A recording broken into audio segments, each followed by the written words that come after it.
2, 3, 4, 1, 2, ready. Welcome to Straight Talk TV, the show that cares about you, where the information comes from the people to the people. And here's our host, Tony Brown. Thank you again for joining Straight Talk TV. And as Steve says, Straight Talk TV is the show that cares about you, where the information comes from you, the people, to the people. Because it's really all about the people. It truly is all about the people. So before we get into our guest, who is LaQuida Landford, she is doing some powerful. Well, we just will talk to her in a minute. But please stand in your hearts and in your minds as we honor the Black National Anthem.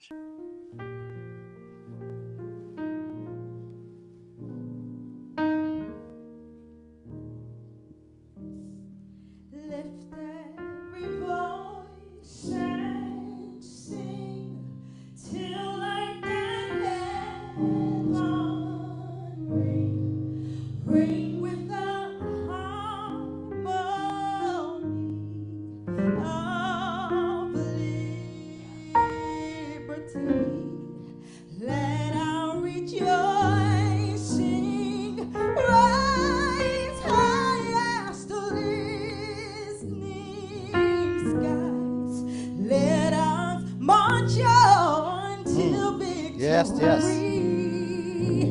Is won.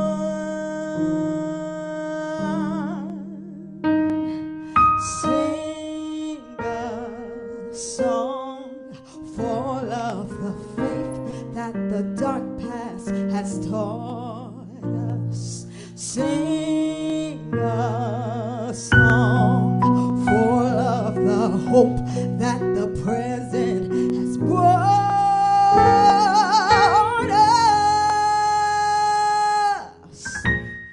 Facing the rising sun, about a day begun.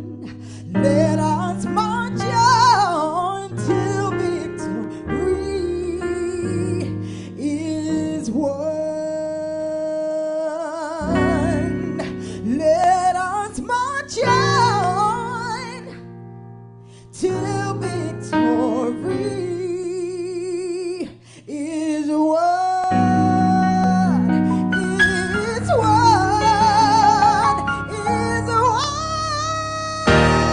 Oh my goodness. Go ahead. Well, that's Johanna and Steve McCoy blessing us with with their gift, the Black National Anthem. And joining us is LaQuida Landford. Now, as I stated earlier, LaQuida is one of the founders, if not the founder, of Afro Village. She just returned from El Salvador, but she's also shared some special words with us about Shakur, Yes. Tupac's mother. Please welcome LaQuida Landford. Thank you, Mr. Tony. I'm super grateful to be here. Thanks everyone that's tuning in. Hope you're having a blessed and restful day. Taking each day. Today is the 16th of February, 2025. So we are about 40 plus days into the new year. And there has been a lot that has, taken place since the beginning of 2025 so far. And so I hope that we are, taking the time to reflect, in these times, and to have faith in these times, and also to build community.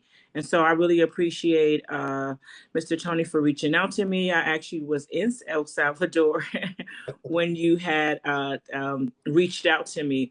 So yeah, I wanted to share. I don't know if I can see any other photos or you guys can see me, but yeah, I wanted to share my my my thoughts on Afeni Shakur, who is a Tupac's mom. And I did not know, Tupac. I loved him when I was, a teen, and I was really, I was in my early 20s when I first heard his songs, and I resonated so much with Tupac with his "Dear Mama" song. And it wasn't until later on that I learned who his mother was and got more grounded in the movement that she was a part of, which was the Black Panthers. We And actually she was we actually have a photo of. okay. Yes. Okay. So Yeah. kind of see who you're talking about. Go ahead. Yeah. And so as I start to look into Black leadership and Black that were part of the movement, her she really stood out to me because it's a lot of leaders that were around. I'm not going to age myself, but I'm not the youngest in the room, and I'm not the oldest in the room as well.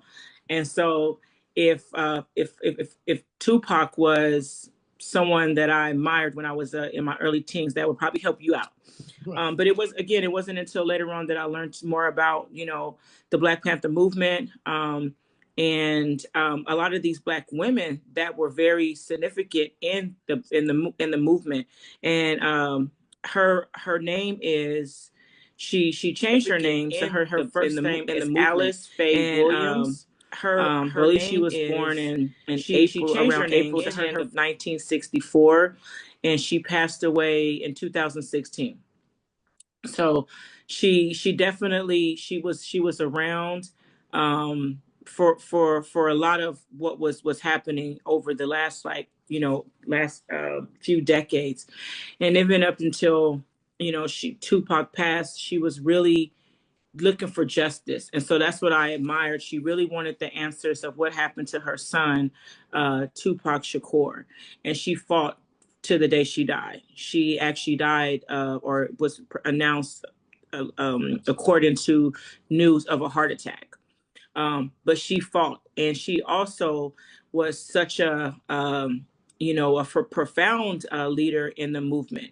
And she ended up spending some time in prison, and she had Tupac in jail. So if we go back and look at that Dear Mama video, you would see a woman of he was playing acting out that video, right? He was acting it out of Dear Mama, but he also respected his mother. She eventually fell on hard times during that crack era in the 80s. And that's where, again, I can resonate with him. That's something that happened to my mother in that time in the 80s. And my mother spent some time in prison as well. And so it wasn't until maybe a few years ago that I took a deep dive and read a little bit more about her, and also honored her in a women's collective, activism women collective, that I was putting together, just so that I was coming across all these women, and it was reminding me of who I was becoming into, fighting for justice and liberation for Black people here in Portland, Oregon specifically, and being on that journey since 2014 until we talk today. Oh, absolutely. Yeah. And we appreciate, like you said, you're putting something together about the activist women, and I'm extending this invitation out to you when it's ready. Let's Straight Talk know, and we'll definitely bring you back, and you can share that information with the people. But you mentioned about doing some things in Portland, Oregon. Yeah. Afro Village. Let's talk a little bit about the Afro Village. So Afro Village is my movement, but it's also, again, it's a response to to the housing crisis that was announced in 2015. I moved back in 2014, and I say back because I had lived here in 96. So that's why profoundly I remember when Tupac the murder happened, or that incident happened, because I had got here in September, early September, and he was shot, in Las Vegas in September 16th, 1996. So I'll never forget that. And so I lived here until about 2005, and I had moved here at the time I had moved back to the United States. I was living in Belize. I have roots. My father is Belizean, and my grandmother and other sides of the family on my father's side. So that's where my Belizean, African, Garifuna roots come from. And so that also ties into Afro Village as well. But it was here that I landed, and it was a snowstorm, and Portland had changed. I had not been here in about 10 years, but my sister had moved to Portland in 2007. My mom had got out of prison And she was off of parole, and so my sister moved her to Portland, and she started her life here in Portland, and so we're still here. And so at that time, I wanted to, reconnect with my mom, my sister, and my other family. My grandmother was living here with an aunt of mine out in Beaverton. But yeah, I was just really curious about the change in Portland. I remember talking to my sister over the years, and I hadn't visited since at about 2007. She was just like, yeah, my rent went up. She even had to move. She was living off of like, at the time it was Rosa Parks. Well, it was Portland Boulevard, and then the street got changed to Rosa Parks, and she had to move. Her rent was increased because someone had bought the duplex that she was living in, and she was one of the last tenants to live there. I think the guy kind of felt guilty, in a sense, let her stay because she was, at the time she was pregnant, but she ended up having to move, and it was hard for her to find housing. She put her name on a waiting list, and she was in the Gladys McCoy building at the time. And again, another woman who was powerful in the Black community was Gladys McCoy. And so I also really admire her as a Black woman and what it is that she had done in education, in the LGBT community, and around affordable housing at that time. So again, we get older, and when you're younger, sometimes you don't really pay attention to what's going on. You just live in life, right?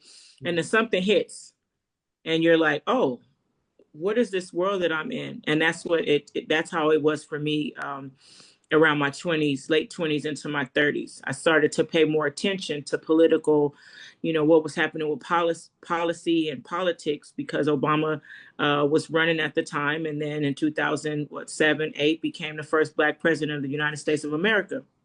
So that also ties into that recession that we have been in. And I don't believe that we ever really came out of the recession, right? We never really came out of that recession. We have seen from 2008 into that 2014 the increase of rent and the depreciation of Black and Brown communities. And at the time, when I also had lived in San Diego as well, and I was seeing that signs where businesses were closing, and people couldn't afford their rent, and things were going up. And so as an effect to that, cause and effect to anything, we started to see that happening here in Portland, Oregon. Now, and yes, I particularly like, we have an image of the logo, and I can see where you're going. Can you share a little bit about, because we're going into the Afro village and how you got started, but this image that you have where you're holding the homeless. Yes, so this image was created really interestingly when Afro Village, I was bopping around town trying to figure out what was happening. Ended up getting an opportunity to work with Urban League of Portland. So I became a housing caseworker at Urban League in 2016, 2017. I was there until 2018, and immediately was having some issues with rehousing folks, and specifically Black women and formerly incarcerated folks. And it was like a challenge to get folks back into housing. And so I had did some research, and at the time, tiny homes were becoming a conversation here, or alternative shelter. And so I reached out and partnered with some folks over at Portland State University and their Homeless Research Action Collaborative department that was new. And that had given me some space to work with students. And it's just crazy, Mr. Tony, like how it all came together. I didn't set myself out to start a nonprofit organization. I really just had called this a project because I was really concerned about the things that our community was going through when it came to stability of their housing.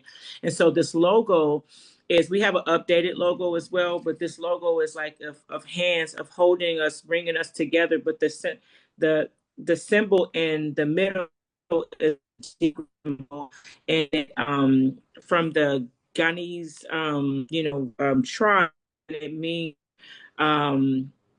it means like to honor, right?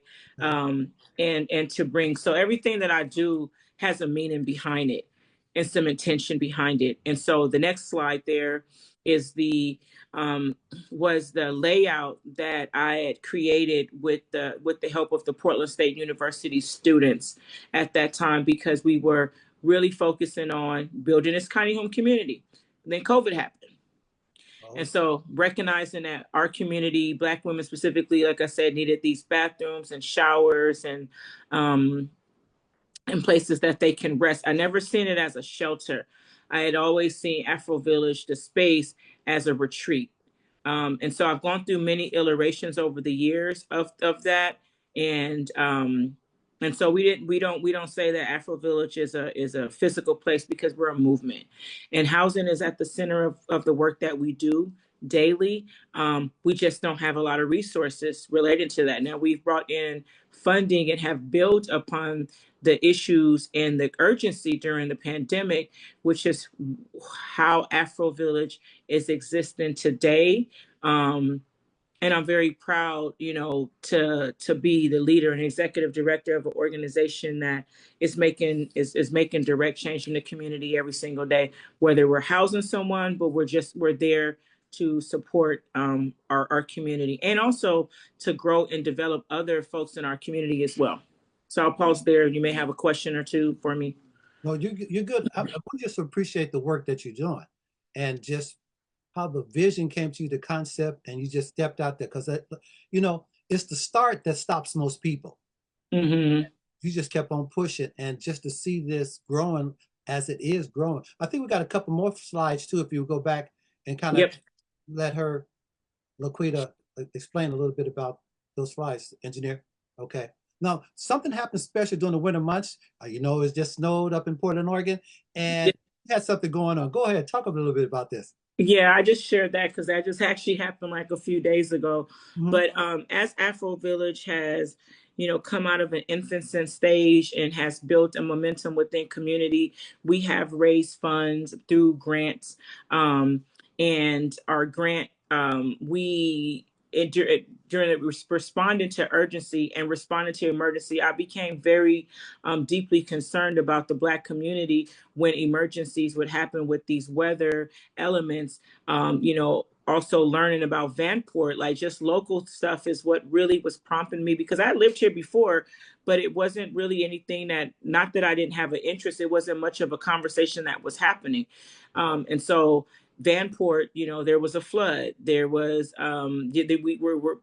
was recognized as something like Hurricane Katrina in these days. So as we acknowledge and recognize climate change, again, it was one of those things that I was like, well, why would I want to be left behind in the conversation? So I started having workshops in 2000, and I want to say 16, called Let's Talk Emergency Preparedness. And so I started working with folks, partnering with the folks from the city and from the county to bring their resources to our community so we can be equipped for when we have emergencies. So last year folks reached out to us for the Winter Light Festival, and that was yesterday. It was the end of day, so it was a long process. So Afro Village has now have a project called the Afrofuturism Oasis, and that is again responding to the crisis around emergencies, bathrooms, and I got an opportunity to work with some designers during the pandemic to bring together to reuse a Max train. So the Max train we have been working on for the last 4 years. We had received a Portland Clean Energy Funds to do a feasibility study for about 1.5 years. And through that feasibility study, I think one of the most hardest things for my team and I was to find a location, because when we think about the Max trains, they're all going to the landfill. And so there was this challenge that was put together by this young man named John from Portland State University at the time, put a call out to say, hey, what can we do with these trains since we have climate change and a housing crisis? And so I kept it simple. I kept with the work that I was doing. I thought that a food component was very important for a cafe of healthy food. Again, hygiene, and therapy. And when I say hygiene, as when the pandemic happened, we had to, stay 6 feet away from each other. That's something we never thought we would experience in this lifetime. And so we had to pivot, right? Our whole entire city shut down. The governor said, stay at home and save lives. And the resources that were standing became very fragile because of all of the protocols that needed to be put in place. And so I looked at this this concept as an opportunity. Now, we come a long ways. This is our most recent version of what we will be implementing as best as possible. We still have some some work to do with some of our contractors, but that's what we're thinking on a site that's called Larrabee, which is down by the Portland School District building. If you're coming back by the Motor Center. Yes. And so there's this piece of land that is owned by the city of Portland that had just been unoccupied for like many, many years. But while it's been unoccupied, it's also in the Lower Albina district, right, where the Black community reside and the Black community lived, and that was taken away from them as well. So just reconnecting these, you know, these components. We're going to reutilize these trains to bring this oasis to our community, where we'll have programming throughout the year. We've been working with community to ask, you know, hey, what do you want to see? But we know for sure we will have healthy food, and we will be growing food on site, and we will be redistributing those produce and vegetables, and whatever comes out of that comes out of off the land, it will go back to community and into the meals that we will prepare on site. We also will be working with other organizations like Play, Grow, Learn. It's a really great organization out in East Portland, where we're saying we're connected to the river. And so we're like, it's the river to Mount Hood. And so that also being a community resiliency hub. So when the snowstorm happened, we didn't want to cancel. We just said we were going to go ahead and do it. And so we did. We appreciate it, and we're winding up the time, but I wanted to talk a bit about your trip to El Salvador and the Bitcoin convention, because people really need to know, all of us, what that was about and what Bitcoin convention is. Go ahead. Yeah, so I have been studying. Again, it's one of those things. I think when pandemic happened, a lot of people was wondering, like, businesses were starting, people were pivoting, but Bitcoin actually is a decentralized, like, no one owns Bitcoin. So that's the like beauty of Bitcoin. No one owns Bitcoin. It's not owned by a bank.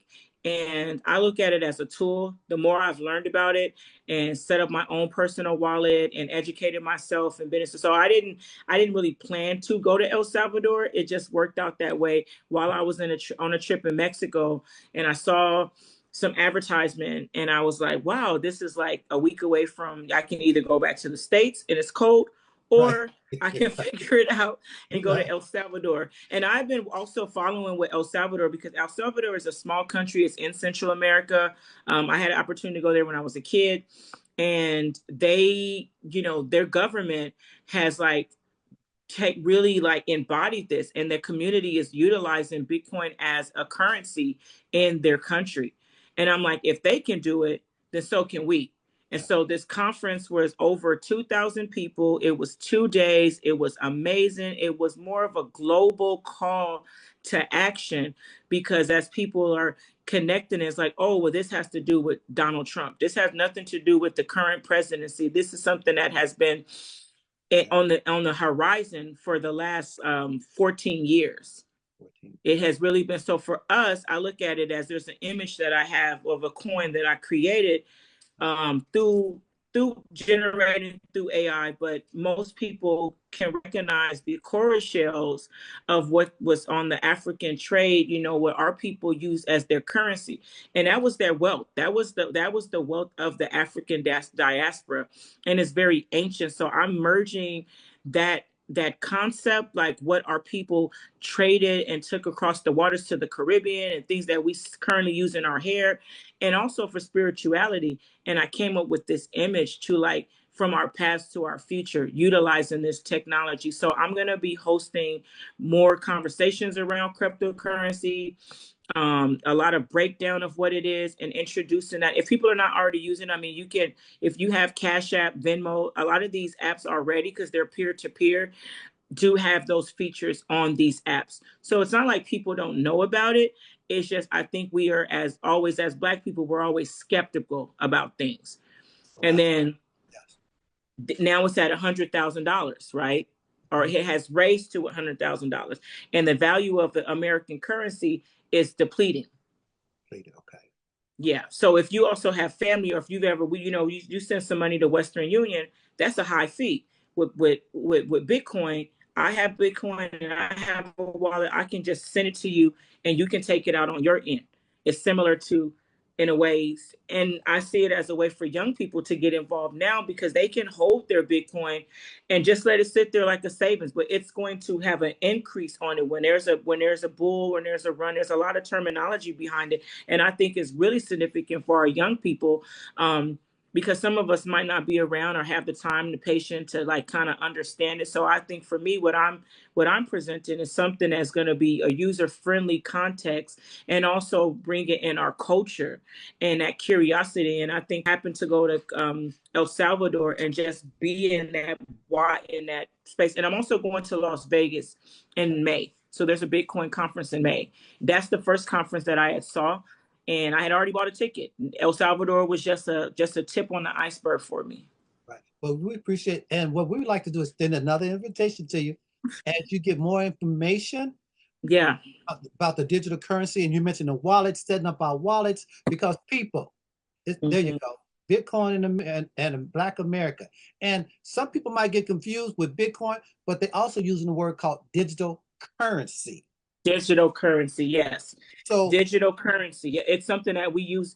I mean, again, if I send you a cash app, that's digital currency, right? Because it's on a digital ledger. We know the physical. So there's the digital. So there is this terminology, and I've built out a glossary from a lot of things that I've learned. Every time I see a new word, I put in. But this book I learned about is called Bitcoin and Black America. The study group that I'm going to be hosting, we're going to read through this because it was this brother who named Isaac Jackson.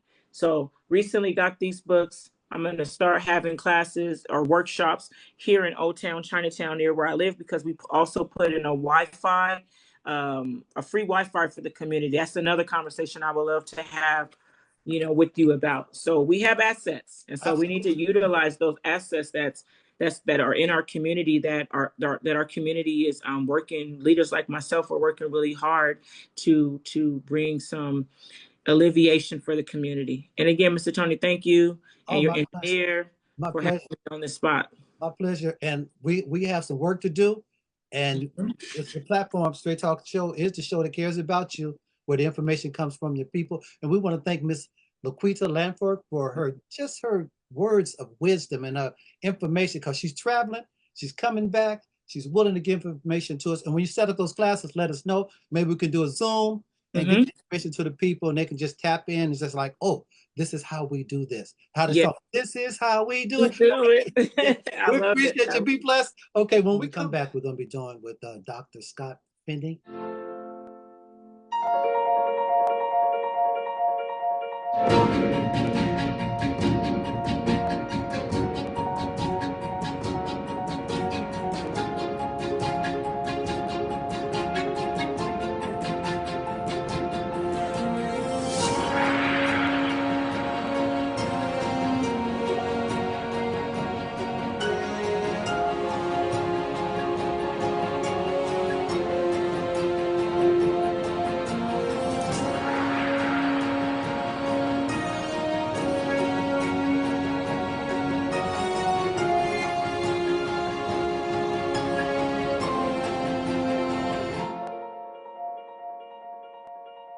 Thank you, thank you. And again, we are so appreciative of LaQuida, Miss LaQuida, sharing her information with us. And she will be back.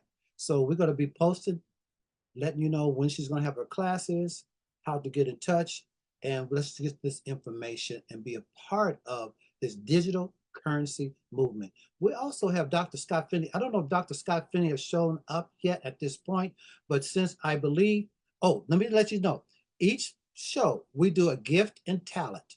Okay, and we also are adding a new segment, and it's called Young at Hearts. And if you know someone 75 and older that you like us to feature on our show and honor them, please DM us, go to our website, sttv.biz, and let us know, and we'll get that process going, and we'll honor, because Straight Talk, we like to capture our past, present, and the future. And if we don't understand our past, they say we don't know about our future. So we need to understand that. But this segment is a young man. He has his gift, and he's going to be sharing his gift with us as well. Shiloh Day, are you there, sir?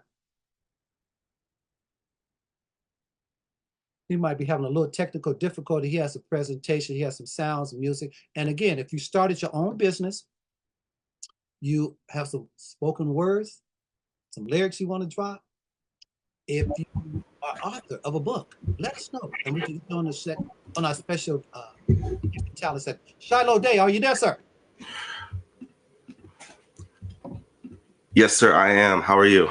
I'm good. How you doing? How you doing? I'm doing pretty good, thank you. I was just speaking about you, how you're going to share your gift and talent with on this session. Go ahead and share a little bit about PAE, aka PAE. Yes, sir. About that name, and go ahead. Yeah, so I chose the name PAE. It was honestly just like, it came off the top of my head. I was just looking around and I saw those 3 letters. And in my head, all I could think was peace above everything. Okay. And as someone who's trying to make very intentional music, for me, having my message, like my name, be peace above everything is really what I'm trying to portray to everyone. It's what I want for myself. And it's just all about honest reflections and introspection.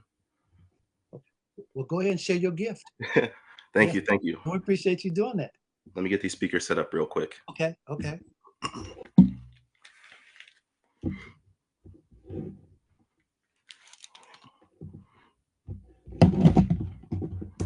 All right, so I'm going to be sharing 2 songs from my album that is coming out next month, March 28th.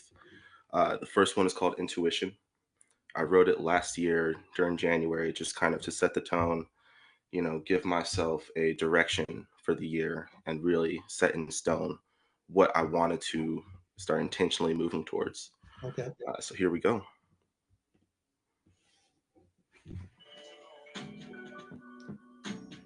Is it coming through okay? Yes, we can hear you. All right. Me too. As of late, been planning for the day I go to end my lease. My inner voice been intertwined with synchronizing inner peace. My outer voice been really plotting up and making schemes. I'm out of touch with all the intense modern reprogramming. Intuition kicking and the door's been getting kicked down. Third, I've been enlightened. I don't need that stuff that's passed on. By the 3rd time that I dropped, I knew I couldn't get stuck on the ground. Buzzing in my ears, I'm hearing futuristic sci-fi sounds. My new chick roll with no click, and she's not on social media. She want the same discreet as me. Can't even Wikipedia. Asian man is facing up against the rage of the machines. I'm busting out of cages. I'm a sage like the TV screen. Oh my goodness. Oh my. You know, a lot of people they hear somebody doing their lyrics and they dropping their beats and rapping. Mm-hmm. But they don't realize it's a technique to this. Yes. I mean, and you have to have some wind. Yeah. It takes a lot of practice. For absolutely, sure. Absolutely. All right, let me. So share a little bit about what that song was. What inspired you to write that song? Yeah. So we still got another verse, and then it ends with a prayer. Okay, go ahead. But really, the song is just about doing what feels right. Doing what's meant for you. Absolutely. Dehumanized, desensitized, described in ways from hasty eyes, enlightened or insane. It's getting blurry through my pasty eyes, lazy lies and crazy ties, the moon don't speak in tongue. I feel alive in nature, I breathe green into my lungs. When the phone had rung, I knew my future called, and so I picked up. Not what you expected, I don't ever put that stick up. The sticker put himself down, now he's on the cold ground. My new joint blew the speakers out. My rap, I raps a pound for pound. Pay-per-view and paper glance. I'm focused on the paper bands. Paper paparazzi flash, but never paper the advance. Paper pretty people, probably paper bands. Never get caught up in glamour. Popped up in a paper dance.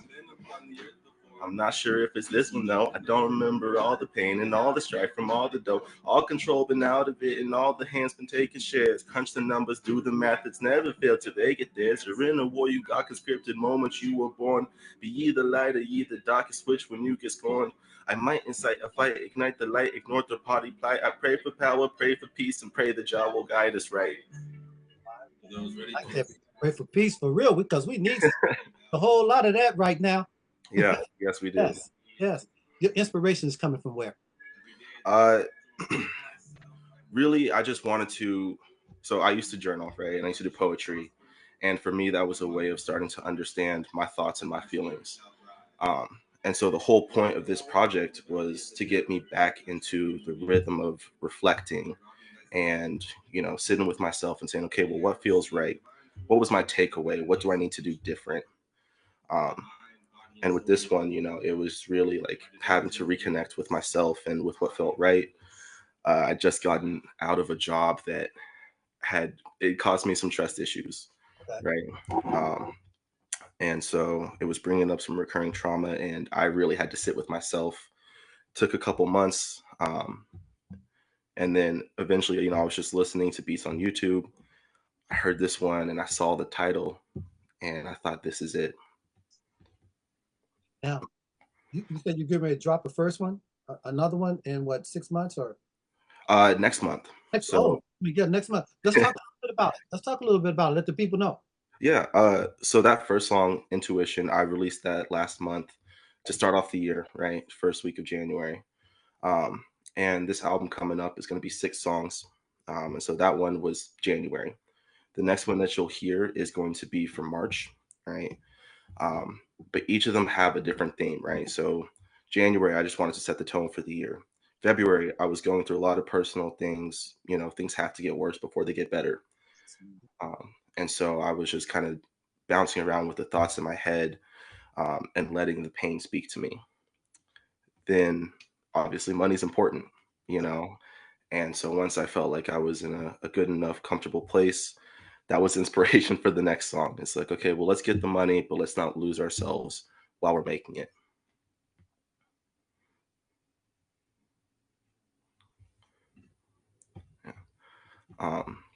The title, so it's called Pay Stubs, PAE Stubs, Volume 1.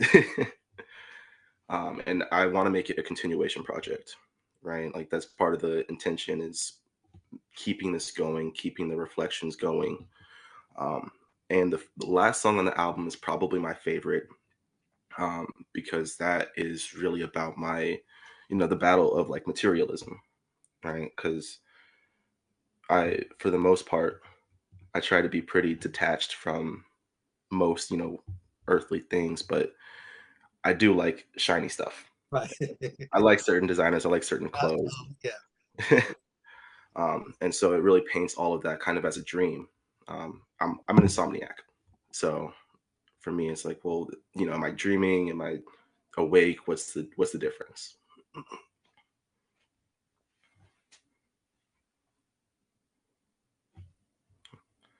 Did you have any more questions about the album? Do you? All right. In that case, I'm going to play the next song, which is Money. They want to hear from you, not me. All right, I hope you guys enjoy. Oh, it's nice. It's nice. Yes. With the money, the cash, and the dinero, Lord, tell me, where does all the fear go? Lord, tell me, where do all the feelings go? Telling me it's time to let go of the money, the cash, and dinero. Lord, tell me, where does all the fear go? Lord, tell me, where do all the feelings go? Telling me it's time to let go. Time to let go of the things holding me back. To attach to them, I will not attack you. What you attract to, leaving heart that's bulletproof. Where the feelings go, they all gone in a cloud poof. From now on, I need the green, I need the cash too. Bring me everything I wanted, but do not be bashful. Can't be shy anymore, I can't be bashful. Do not bash on my decisions, got a stash full. Do not trash in my position, only half full. Time to make me rich and all my movements supernatural. I'm turning to the sun, the moon, and to the universe. Everything was mine before I even sat and wrote the verse. They ask about the hate and anger that lay deep inside. If you ask and I already know, you need a lie. I can't abide your toxic ways, I cannot go conform. So every time I go perform, I gotta go transform. Cause every time that I step up, they try to bring a war. It's no wonder how they mental and they spirit poor. They went astray, but do not get caught up in fancy lore. All I need is a single glance to see right to your core. With the money, the cash, and dinero, Lord, tell me, where does all the fear go? Lord, tell me, where do all the feelings go? Telling me it's time to let go of the money, the cash, and dinero. Lord, tell me, where does all the fear go? Lord, tell me, where do all the feelings go? Telling me it's time to let go. I finally linked up with the homie. He was trying to talk a little game about the money. He was trying to tell me how he's on his grind about the dough. All I'm really thinking is you half empty, you half full. telling me that life is be killed or kill others. Funny man, we always seem to grow up like some brothers. All I did was grin and show him of another path. He's a smart guy, knew that he could do the math. He's a part-time student, he doesn't even know it. He's only part-time fluid, he doesn't like to flow it. Due to conditioning, we do not focus how they show it. When they got a gift to give and you just tell them throw it in the trash like the cash on the strippers. Look but don't touch, just trust you're not equipped for. Funny how they always try to profit off the profits. Man, I told you they always try to profit off the profits. Funny how to them your goals never really mattered. Got a problem with the latter, just look up the ladder. Got a problem with the former, I can help you there. If you want, I got some wisdom I would love to share. With the money, the cash, and dinero, Lord tell me, where does all the fear go? Lord tell me, where do all the feelings go? Telling me it's time to let go of the money, the cash, and dinero. Lord tell me, where does all the fear go? Lord tell me, where do all the feelings go? Telling me it's time to let go. Oh my, yes. Thank you. Yes. With that one, Okay. I started that song, I think a year and a half ago, and I was stuck with that first verse, and nothing came to me until I saw one of my friends who I hadn't seen in 4 or 5 years, um, and I just kind of realized that him and I had gone on two different paths. You know, he was much more money focused and was starting to become pretty like heavy capitalist, and I have always been much more of a like nature first person. Um, and so for me, it was like as soon as I sat after that conversation, the words just started flowing. Oh, that's deep. It's deep though.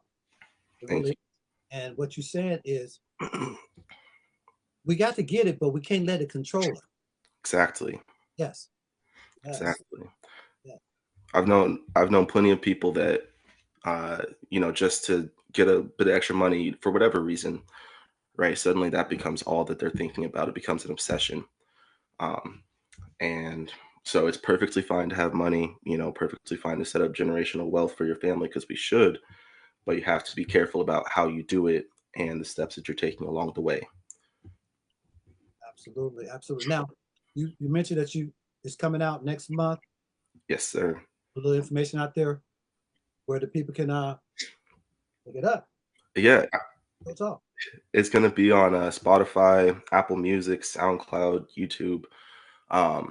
If you go to my Instagram, it is Peace Above Verything. Then you can see my link tree. I've got a post with the announcement and everything. But yeah, I want to get it out, and I've been sitting on it for 6 months now. A little bit nervous to release it, but it's finally happening. They say timing is everything. Yeah. Time is everything. And we really appreciate you just coming and sharing your gift with us. And remember, Straight Talk is your platform. Anything that Straight Talk can do, let us know. Come back when it release or the day it release. And One Love, we'll put it out and you can do it again. And however you want to mix it up. Okay? Thank you. Yes. Absolutely. Yeah, absolutely. And please share with others. And remember, Straight Talk is the show that cares about you, where the information comes from you, the people, and you just released it to the people. And we appreciate you, okay? All right. Thank you so much for having me. Appreciate you sharing your gift. When we come back, we'll be joined with Dr. Scott Finnie. And he has a proud presentation too as well, okay? Give us a few moments, but don't turn the dial. Go grab you something, grab you a pen and paper because he's gonna drop some information on us as well. So we appreciate you and we'll see you all in here, okay?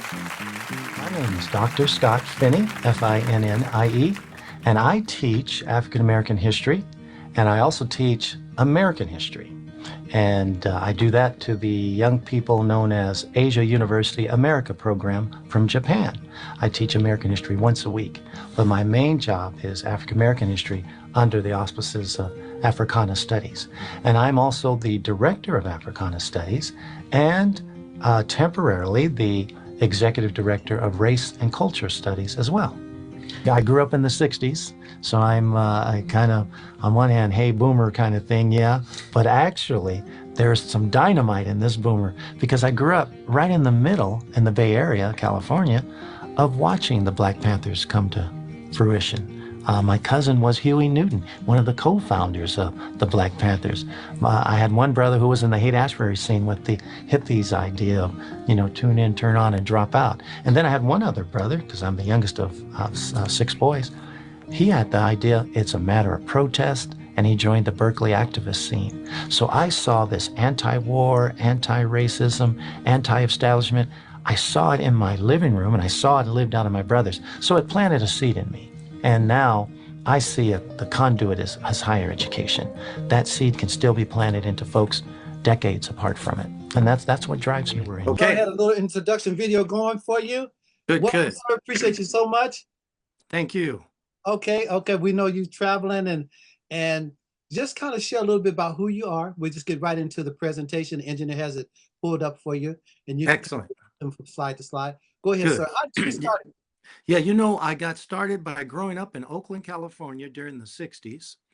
And there, everything about social justice, everything about racial equality was in the air and was in every conversation. And my brothers, so my two older brothers, I'm the youngest of 7, they were at Merritt College when Huey P. Newton and Bobby Seale started the Black Panthers in 1966. And then later on, I found out I'm a distant cousin of Huey P. Newton, who was a law student at that time and actually was the spokesman for the Black Panthers. So that kind of push and depth into social justice is in my blood. And then eventually I came up here to play basketball at Gonzaga, and I've been teaching in Africana studies for the past 32 years, African American history. Okay. Now, we're going to talk a little bit about the books a little later, but Sure. Let's go ahead and get into your presentation because I know you travel internationally. You was just in Oregon doing the presentation. People, 90-minute presentation, but has condensed it down to give us a little, as I said, a little dose. A little dose. And then hopefully I'm going to put an invitation out to you to come back and we can start where we left off at and continue to get this information to the people. Okay, sir? Tony, that sounds beautiful. Yeah, I think we can only go through the first 16 slides, but we'll get enough into the meat of it. And then maybe we could have a part 2 and 3. Let's do it. Let's do it. Go ahead, engineer. Yeah. So slide 1, as you could see, why until now?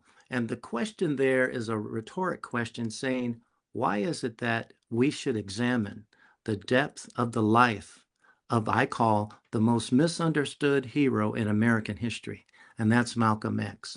Right now, all that we're going through and all the tension and all the misunderstanding and all of the shallowness about racial equality has kind of watered down the depths of what this man was all about. And I think we can, by remembering Malcolm X during the Black History Month, we can enter into something of a deeper, I would say, a deeper knowledge and a deeper journey to find out what was he all about and telling us what are we all about.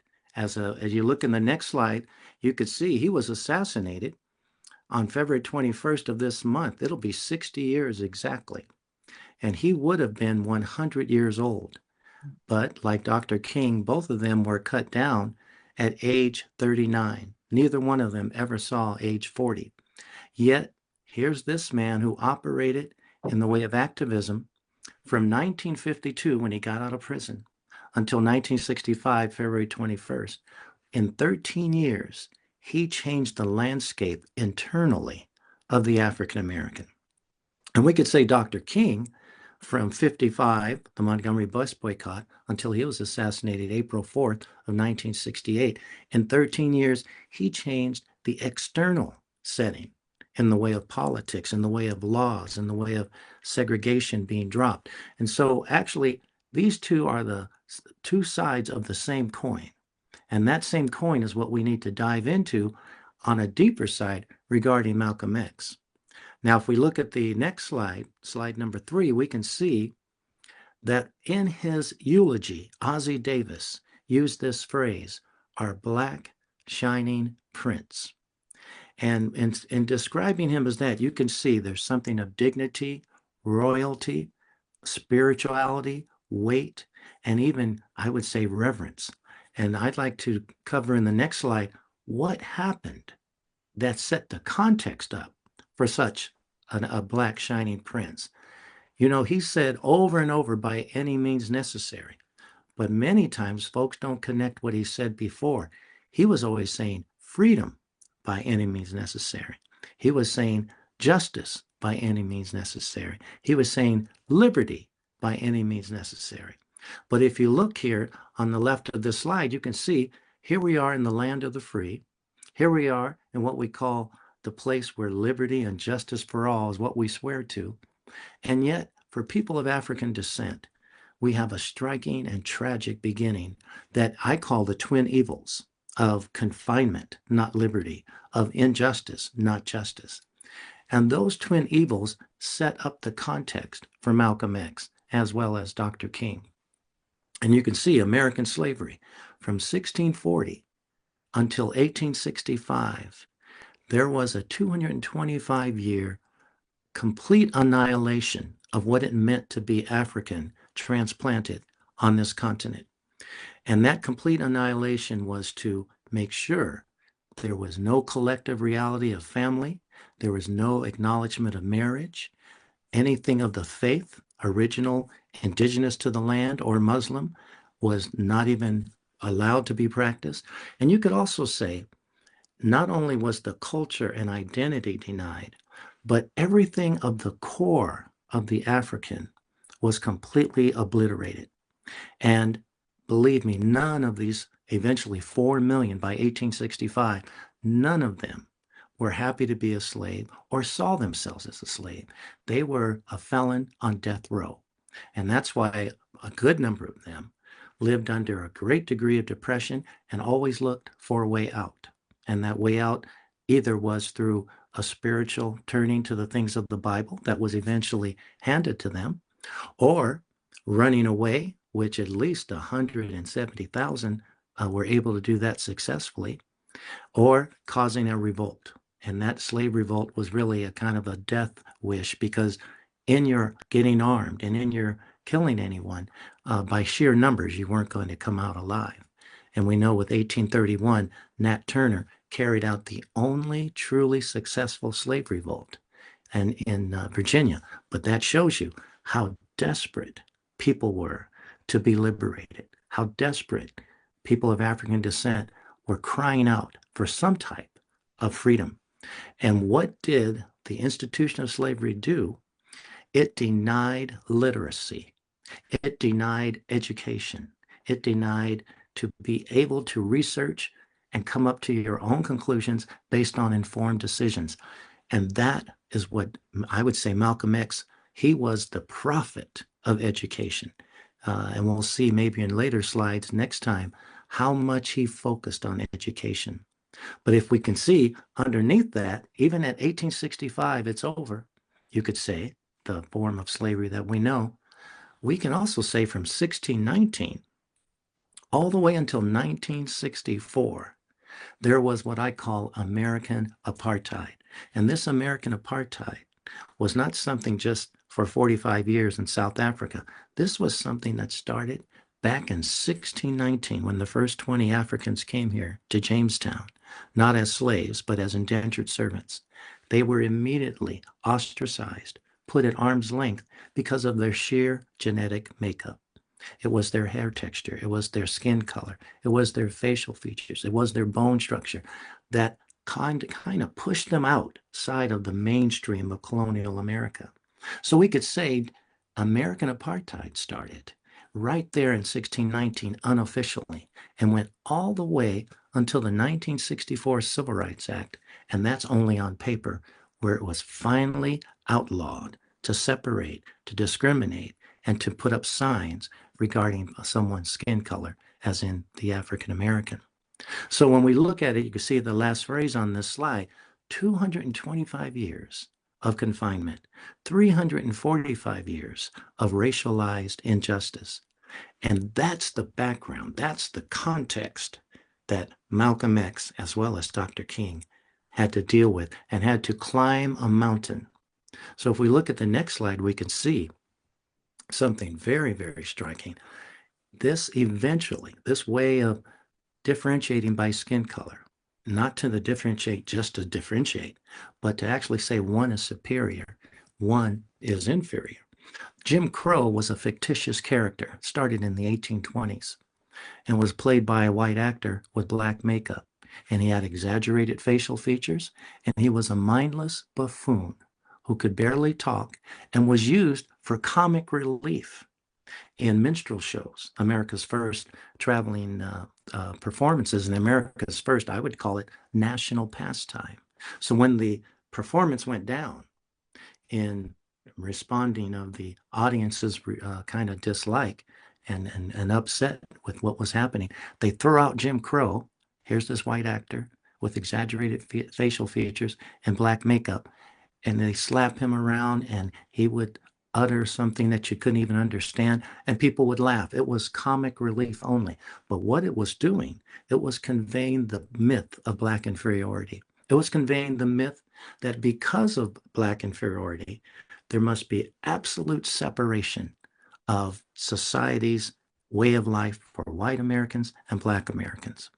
And it actually justified segregation and eventually these laws, and became the venom and backbone to white supremacy. The whole belief was that because they are inferior, they must be separated. So if we look at the next slide, this became, I would say, the law of the land with the Supreme Court decision, Plessy versus Ferguson in 1896. That man there, as you could see, he looks Caucasian. He was 1/8 black. But because they found out that he was 1/8 black, of course, Thomas Jefferson said, even if you have one drop that's black, that makes you black. Because he was 1/8 black, he was actually taken out of first class and put into the colored so-called section. And of course, he sued, and it went all the way up to the Supreme Court. And in 1896, the Supreme Court decided, it's called the Plessy decision, separate but equal is the law of the land. And as you can see in the next slide, that became government endorsement of these kind of signs. And these signs, I have some other slides that we'll look at another time. One sign said, no dogs, Negroes, or Mexicans. I mean, it got that stark. And it's this kind of thing that you could say was the mountain for Malcolm X to have to deal with, because it was separation based on the myth of black inferiority. Let's look at the next one. We could see in this slide, it even impacted not only what you would do with public accommodations, drinking fountains, hospitals, and so on, libraries. It even impacted employment. They actually, until 1964, could put up signs like this and not be breaking any law. There was no law like this that said you can't use these kind of signs, and you can't even carry out a misjudging of someone's application based on skin color until 1964. So in the next slide, we can see also that it hit in the area of residence, of renting and buying homes. It was so strong, the belief that if black people, black Americans, African Americans are so inferior, they must not be around in our neighborhood, because that means they go to the same school as our kids, and we can't have that happening at school. So there was a strong kind of enforcement to section off black sections of town and never have it cross over to the white section. And if you look at this next slide, it's really quite amazing. For 10,000 locations in this country, from about 1867 until about 1969, there were sundown towns. And these towns were towns that either had a sign or didn't, 10,000 of them across the country, that said, if you are of African-American background, when the sun goes down, it's open season. We can, and look at the next slide, we can lynch you, we can beat you up, we can murder you, we can maim you, we can do whatever we want, and the law enforcement will not look at all toward any type of justice. So 10,000 sundown towns. Oregon had at least 18, Washington had 20 or so. And believe it or not, we could say what happened with Michael Brown in St. Louis and that little Ferguson town, that was a sundown town that started this idea of hands up and so on. So we could see It was in tents, it was in signage, it was in public accommodations, it was in whether you could buy or rent or live somewhere or get a job. So the next slide tells us that there was a response in the late 1800s. Booker T. Washington, he said, accommodate segregation. Work with your hands, be quiet, and in a sense, what you'll do is you'll have a respectable segregation. And then the next slide, we can see the father of agitationism is W.E.B. Du Bois. He insisted we must agitate, but intellectually agitate, but articulately agitate. We must even cause them to reason a different way by coming across with a stronger sense of reason. So he was altogether scholastically for this idea of agitationism. And then the last person that tried to turn the tables in the late 1800s, early 1900s is Marcus Garvey. And of course, he is the father of Black Pride. He is the father of even, let's go back to Africa movement. But it was a Black nationalistic approach that said this is a matter of a global brotherhood of people of African descent. And it's a matter of human rights, not just narrow constitutional rights. And Garvey was very, very powerful to bring people into a new sense of your Black skin, your curly hair, your facial features are beautiful. And everyone else is trying to get a tan. Everyone else is trying to curl their hair. Be proud of who you are. It was a brand new thought. So they tried. Now we can see in the next slide, they passed the baton. Because look at the birth, 1925, Malcolm. 1929 was Dr. King.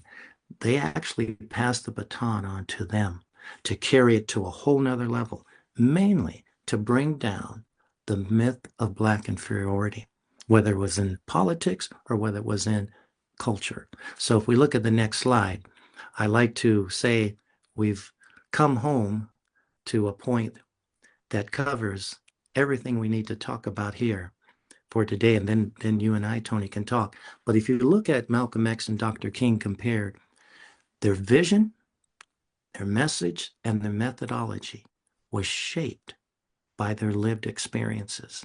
And this is the key to understand Malcolm X. He's much deeper than just apparently a person for violence. Actually, he was never responsible for one incident of violence. But he thought that we have to be able to be proud enough to put up self-defense. That's what he was talking about. But let's look at their differences. Here we can see King was born in the Deep South in Atlanta. Malcolm in the Midwest in Lansing, Michigan. And there we know his house was firebombed because by KKK people. So he had it very harsh compared to what was going on in the South, because in the South it was black and white, draw the line. But in the North it was late at night, things coming at you. And if you look at the next point, the socioeconomic status, Malcolm was extremely poor, while Dr. King lived in a middle-class setting. And when we look at family, it's quite a story of lived experiences. Dr. King lived in a nuclear, very stable and secure family setting. Malcolm X had his father murdered by the anti-Black so-called white supremacists, and no justice was ever given. He was left on railroad tracks, and his father died at an early young age. And his mother was put into an insane asylum, and he and his siblings were split into foster homes. So in his eyes, every time he ran across white America or mainstream America, he got the short end of the stick. And then if we look at faith, of course, we have Dr. King, a Baptist, a Christian, but Malcolm became a Black Muslim after being put in prison because he went the life of the underworld for a while. After being rejected as an 8th grader saying he wanted to become a lawyer, he was told, boy, you're going to have to work with your hands. Give up that thing about being a lawyer. So that turned him to crime. Then he got arrested. In jail, he began to read so much, as later on, we only see him with glasses on, because he read every book available throughout the library system, even regionally. And that self-education really changed his whole person. And then if we look at education, you could see Dr. King got a PhD, Malcolm X self-educated, prison libraries. And looking at the grooming point, we could say Dr. King was groomed by seminary, a good approach of how to be cultured, articulate, very conventional. Malcolm X was groomed by Black nationalism, the view that the whole cause of injustice is a worldwide issue, and skin color should never be the issue. But until you know who you are, until you know where you came from, until you have pride about yourself, you can't even deal with integration or other people. He was strong on that. And then finally, these last few points, Dr. King focused on collective rights. Malcolm, and this is a big point, focused on individual dignity. And that's why we can call Dr. King the political revolutionary, but Malcolm was the cultural revolutionary. And then if we slide it up a little further, you can see underneath, Dr. King clearly he wanted integration. Malcolm X said, I want temporary separation until the false house of integration can come down and we all meet around the same round table and come to collective terms and conditions for what is integration. He said, I will not beg my way into the house of white integration. And that was a big area where he was misunderstood, but he wanted a systemic change. He wanted a structural change, not just open up and shake hands over the fence. And then in closing, we can say outlook. Clearly, King was the idealist and Malcolm surely was the realist, but they both wanted the same thing, a beloved community where everyone, regardless of skin color, regardless of faith, regardless of ethnicity, could enter into a oneness, into a collective oneness of e pluribus unum, our national motto that's found on our coins, out of many, one. So that's my introductory word. I hope that begins to open up some grounds of discussion. And I think, Tony, when we look at these slides, you can see Malcolm was quite a person of reinventing himself. Eventually, after coming back from Mecca, he realized I must be for two things, education and human rights, and come into a beloved community, just like Dr. King wanted, but not in a way that actually negotiated or compromised Black pride. Absolutely. And I will give you a clap praise, Doctor, because I certainly appreciate the journey that you've been on. I mean, earning your bachelor's in English and your minor in criminal justice and a master's degree in American study, and now your PhD doctor up at Gonzaga University, and you got a couple of books out that I want to come back when you have time. We're scheduled to come back and continue this because once people start looking at this, because a lot of us are visual learners, and we have to understand a lot of how the process starts. And believe it or not, people, what we're seeing on these videos, on this presentation, is happening today. Yes. Yes. It's happening today. It's just a different form. When they talk about education, Project 2025, they're attempting to remove education. Yep. So that only the wealthy can get a decent education. Yeah. Thank you. And so it's so important that we understand the steps, which is the history. Yes. We had a young lady on earlier, Miss LaQuida, and she's going to be coming back talking about some of the women that were part of the movement too, because we're going to balance this out, people, because we all are in this movement. What affects one directly affects another one indirectly, and I'll quote Dr. King on that. Yes. And Brother Malcolm said something, and I'm going to wrap the show up. He said, by any means necessary. Yes. Yes. People, look at this here. They have adapted thought. So right now, for them, by any means necessary. Yep. We appreciate it. You hit it right. Tony, you hit it right on the head. If we look at what we see in our roots regarding Malcolm and Dr. King, we can actually see, like you're saying, we're experiencing the blossom of a new form of oppression, of a new tendency of oppression, of a new methodology, but it is the same thing. And so we need to learn, what were the principles? What were the key elements of Malcolm that actually today is so needed to combat this onslaught, this tsunami of, I would say, racial oppression under the guise of Make America Great? What, I would say, what a shame if we don't learn from Malcolm X so that we can apply his principles to today's onslaught. But I want to thank you for this time, my brother. This is a beautiful thing, and I'm looking forward to part 2 and part 3 with you. Absolutely, absolutely. And the torch was passed to Dr. That's right. Malcolm and Yes. Rosa and Yes. the other heroes and sheroes. Now the torch Yes. is passed to us. Yes. What are we going to do with it? What are we going to do? Marathon. Thank you, sir. That's right. Thank you. Thank you. I appreciate You you. have to show up. We look forward to continue. I'll give you a call and we just set this up and get this information to the. Okay. And remember, people, Straight Talk Show is the show. Straight Talk TV is the show that cares about you, where the information comes from you, the people, to the people. Be blessed. Enjoy it every day. It's history. We all create history in our own way. Wanted to say amen. Let's go ahead, sir. Yes. Go ahead and run it, engineer. We appreciate you. We appreciate you so much. Yeah. Thanks again. Oh, my pleasure, sir. My pleasure. Book author of a book, you starting your new business, real estate, get the information to us and we'll get it to the people. Okay, Brother Steve, go ahead.